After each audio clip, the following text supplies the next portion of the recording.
What's going on, guys? My name is Zach, and this is a little mini-series which I'm going to start off with the Legion, which is all about how to fit ships my way, obviously not the cookie cutter way. We're going to keep it like mixed up and try and use the ships in a different way that people would normally associate them with. So, for example, coming up in the series is going to be Shield Legion, Shield Proteus, Laser Rock, my personal favourite, which I think is absolutely awesome, Hybrid Tengu, and then I'll try and keep the last one to maybe something you guys want to see. So if you leave in the comments just something random like I don't know, like a Laser Rax or something crazy like that, we'll try and get it worked out for the last day.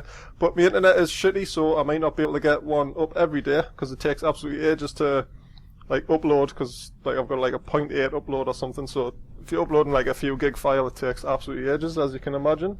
So let's get started with this Legion. Basically, this is the Shield Legion with nice DPS and a good range, but I'll give you a quick backstory as to how this actually came around in the first place. So over the last couple of weeks I've been doing quite a lot of wormholing, which has been quite profitable. A couple of new lads have been made billionaires, in fact 3 of them, so that's been all good for very little work.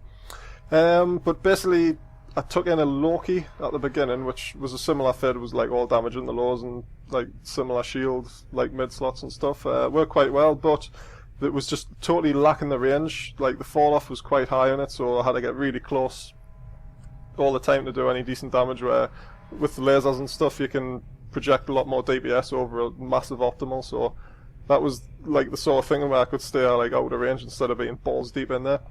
So I decided to make a Legion and see how it would go, and this is basically, like I say, the same fit as the Loki, but slapped onto a Legion, which is quite fun, and people really don't expect like a pretty quick shield boosting high DPS ship with a nice range on a Legion anyway. Normally it's like armor fit, and I did test the armor fit variants, like a few variants, and it's nowhere near as good as this Legion shield fit. So obviously it's not for PvP. Looking at it, it's got no like web or scram on it, so it's not. You could probably change it around a little bit to go shield, but really the armor one is like got the best tank and like everything. So we'll just stick with the shield one for like wormholing, and it absolutely rapes missions. This it's just amazing. I can't tell you how amazing it is in missions. It's almost as good. I think it's 90% as good as me Macarial, which I use, which is like fully pimped out sort of thing. It's like, obviously it hasn't got like the huge range, but it's basically like a Mac with like a 30k less range, like for damage output and stuff. So anyway, that's the backstory on how this came about. So we'll just run over the fit. Quick disclaimer before I actually start this mini-series: I'm not the best in the world at fitting ships. I just like to throw random stuff on and see if it works, and in this case it did actually work. So we'll start with the guns, obviously. Heavy pulse laser 2s. You can, if you haven't really got the engineering skills to fit the heavies, you can get away with a focused. It does nerf the DPS a little bit, but you can sort of counteract that by putting like more damage mods in the lows and stuff like that. So, but yeah. And with the multis, it does 672 DPS with a good range as well. So it's got a fall off of 21 and an optimal of 13. So start off with a Scorch, get in there close with the multis, and it just rips. It's just absolute beast. I'm so excited about this ship. It's just fucking awesome.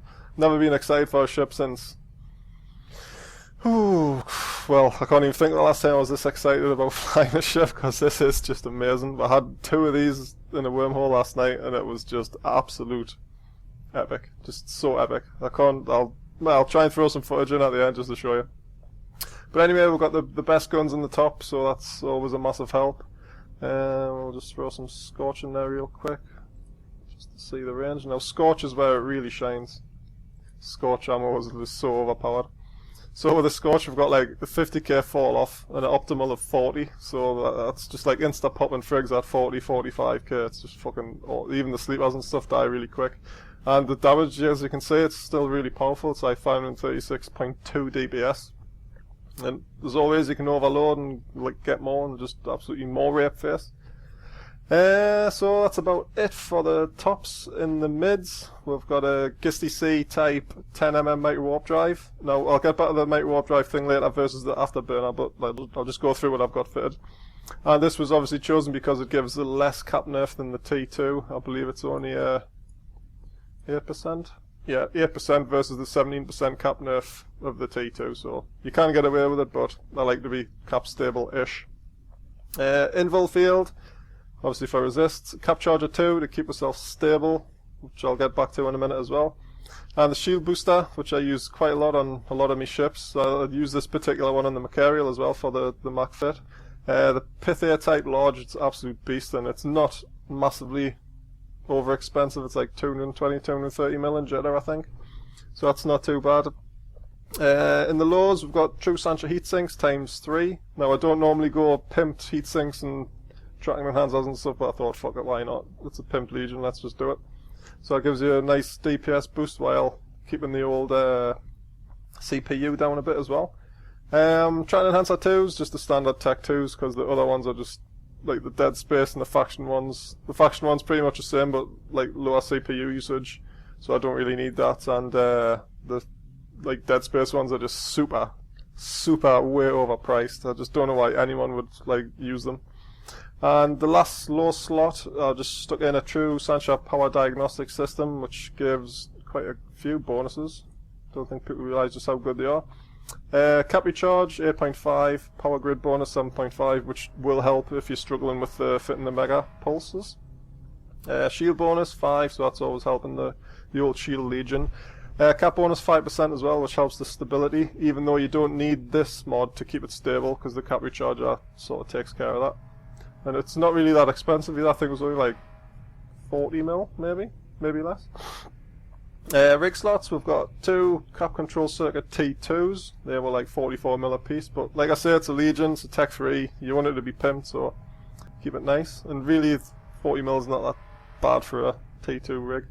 And we've got a anti-EM screen reinforcer on the last one, where if you're struggling for cap and you haven't got really massive skills, you can swap that out for a Capacitor Safeguard, which reduces the activation cost of your shield booster, which that will be a big help to your stability. So let's have a look here. It lasts all in 2 minutes 40 with absolutely everything running, even your MWD. And I think the cycle time's like 10 seconds on this one, so you can boost it for like 16 cycles and shield boost permanently for quite a while, so it's happy days. But you'll never need to keep boosting your Mighty Warp Drive. You'll just burst it in like 1 or 2 shots just to get in range. Obviously, like I say, starting off with a Scorch and getting in close. And let's move on to the subsystems. Now, subsystems, I'm sure everyone who's sat down and looked at them has been scratching their head at some point. But the best way to do it, I've found, is just to... I'll show you. So we've got show info on this one, hit variations, and just info them all. And then just keep in mind what you're trying to do with a ship, and then you can just go to the description and just blast through them, see what the subsystems rolls bonus gives you, basically. And then you can sort of like quickly work it out from that, which one you need to do. And then secondary, you need to be looking at what slots it gives you, so that's also a factor. But that's just a quick way to do it anyway, that's the way I tend to do it.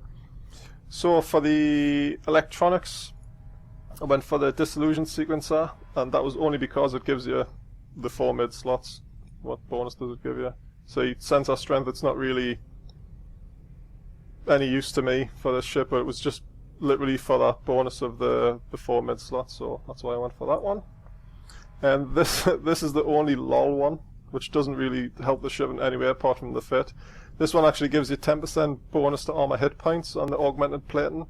Now all of the other ones give you a bonus to armor and stuff. I only chose this one because it's the only one that gives you a +2 low slot. So obviously that helps for fitting damage mods and stuff. There is another one which gives you a high and a low, but I don't really need another high because obviously we don't need any newts or nosses in there. So the 2 low slots was overall benefit. I think, what's the other one I was using? No, that's fine, that's fine. So we'll move on to the next one. Augmented Capacitor Reservoir, which again, a 5% bonus to capacitor capacity. That also helps keeping you stable, which is like one of the big factors of the fit. I don't think there was anything else in that one which I needed. I think that was the best one of the lot, and did it give you, yeah, another 2 low slots, plus a turret slot and a high slot, so that helps you fit all 6 guns, because that really does make the ship. Offensive, not really any question about what you want to be using in this one. Medium energy turret, cap use, damage, and optimal range, which is always nice. So that's really good when you get that up to level 5. Propulsion. This was another one where it was a bit like weird, like because we're not using afterburner, so we don't need to use the fuel catalyst or anything. So I just went for the basic max velocity per level, and it also gave us a low slot. So again, just go through them. Keep in mind what you want to be using. So I wanted high slots, turret points, and lots of low slots in the fit. So this is what it all led up to. I did change. I'm sure I did change one of them. What did I have in? Oops. Just quickly. Yeah. The other propulsion one was the interdiction nullifier. Now you can use this one and it doesn't nerf the fit at all, but you do lose one low slot.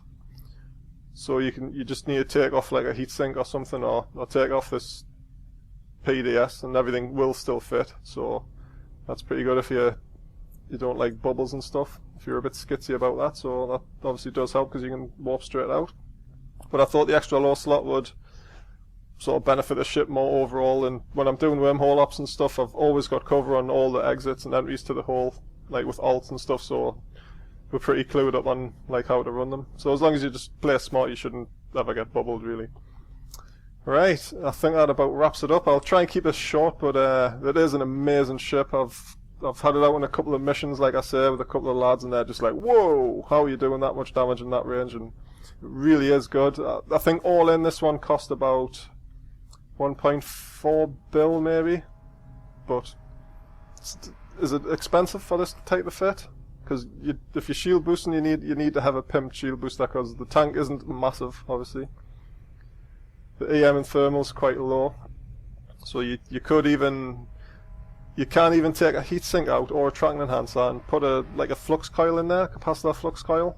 You don't want to be using the power relay version because it nerfs the boost, but if you put a flux coil in, you can take this cap charger out and it will be cap stable, so you can put like another invul on there or something. So like I said, as anyone knows with the T3, it's so modular what you can do with it, but overall in the past week of using this is what I've been using for the fit, and it's just mind-blowingly good. I mean, yesterday I was using 2 of these, like one on the alt, and I was dual boxing in a wormhole, and it was just crazy. Made so much money in so little time. Like, definitely try it, guys. Like, obviously the Proteus as well, you can basically, that's the same similar sort of fit, which I'll probably get to tomorrow or the next day, but I really want to get the Laser Rock up first because it's so good. The Laser Rock, it's just amazing. Lasers are just OP, just so OP, they're amazing. Right, so that about wraps it up. I'll leave this fit in your capable hands to call us a noob for fitting or whatever it is you want to do in the comments. Like I say, leave a fit for the last day of the 5th day, where I'll be trying like a community fit, so like a laser Vindy or a laser rack, something stupid like that. But I love lasers, so try and keep that in mind. So okay, that's it, guys. So I'll post the next one up tomorrow. Please leave some comments, and I'll speak to you then.